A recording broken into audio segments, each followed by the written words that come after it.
তার চরিত্রই প্রমাণ করে নবীদেরকে বাইয়িনাত দেওয়া হয়েছে, এমন চরিত্র আচার আচরণ দেওয়া হয়েছে যাতে করে লোকেরা অভিভূত হয়ে যায়, আকৃষ্ট হয়ে যায়। হযরতে যায়েদ তিনি তো কৃতদাস ছিলেন, হারায় গেলেন বাপ মা থেকে, আর এরপরে কুদরত তারে মুহাম্মদ সাল্লাল্লাহু আলাইহি ওয়াসাল্লামের ঘরে উঠায় দিল। তিনি তখনও আল্লাহর নবী, তখনও নবুয়তের দায়িত্ব পান নাই। যায়েদের পিতার কাছে খবর হয়ে গেল যায়েদ আছে রাসূলের বাড়িতে, মুহাম্মদ সাল্লাল্লাহু আলাইহি ওয়াসাল্লামের বাড়ি মক্কায়। তারা এসে হুজুরের সঙ্গে দেখা করে বললেন, মুহাম্মদ সাল্লাল্লাহু আলাইহি ওয়াসাল্লাম জানতে পেরেছি আপনার কাছেই আমাদের ছেলে যায়েদ আছে, মেহেরবানি করে তাকে আমাদেরকে ফিরায় দেন। হুজুর বলেন, যায়েদ যদি তোমাদেরকে চিনতে পারে আর যদি যেতে চায় আমার পক্ষ থেকে কোনো আপত্তি নাই, অবশ্যই যাবে। তবে যায়েদ যদি যেতে না চায়, আমি এমন লোক নই যে কেউ আমার কাছে থাকতে চাইলে আমি জোর করে তাকে ঠেলেও দিতে পারি না, আমি তেমন লোক নই। পিতা বললেন, আপনি অবশ্যই যুক্তিপূর্ণ কথা বলেছেন।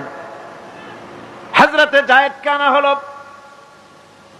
হুজুর বললেন, তুমি কি চেনো এদের? কি? যায়েদ বললেন, চিনি, ইনি আমার বাবা, উনি আমার চাচা। যায়েদের পিতা বলেন, বাবারে বাড়ি চলো, তোমার মা কেঁদে কেঁদে হয়রান, চলো বাড়ি যাই, বাড়ির যা কিছু আছে সব তোমাকে ফিরিয়ে দেওয়া হবে।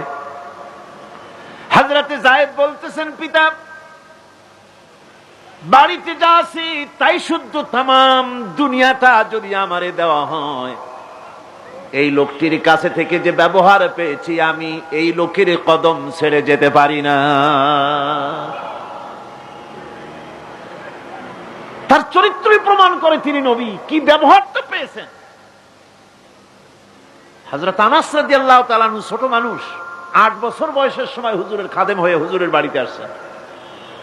আচ্ছা, 8 বছর বয়সের কিশোর ভুল তো করতেই পারে। গরম পানি চাইলে ঠান্ডা পানি এনে দেবে, স্যান্ডেল চাইলে জুতো আনবেন, বিছানা বিছাইতে বললে উঠাই থবে, এটা স্বাভাবিক। কিশোর মানুষ, ছোট মানুষ। এবার শুনুন, বাইয়িনাত কারে বলে? নবীদের বাইয়িনাত আল্লাহ যে দিয়েছেন সেটা কি জিনিস? সেটা হলো উন্নত মানের চরিত্র, তার ব্যবহার, ওঠা বসা যা দেখলে মানুষ বুঝতে পারে তিনি আল্লাহর নবী।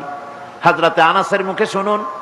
হযরতে আনাস রাদিয়াল্লাহু তাআলা আনহু বলেন, একাধিক ক্রমে টানা 10টি বছর রাসূলের খেদমতের ভিতরে নিয়োজিত ছিলাম। 10টি বছরের ভিতরে একটা দিনের জন্য নবীজি আমাকে ধমক দিয়ে কথা বলেন নাই। এটা ধমক দিলেন না আমারে, এটা করছো কেন, এটা করো নাই কেন?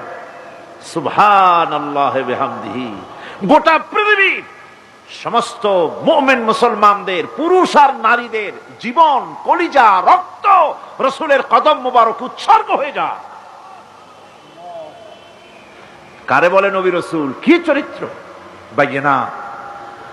আল্লাহ রাব্বুল আলামিন বলেন, নবীদেরকে বাইয়িনাত দিয়েছি আর আমি তাদের সাথে কিতাব দিয়ে দিয়েছি।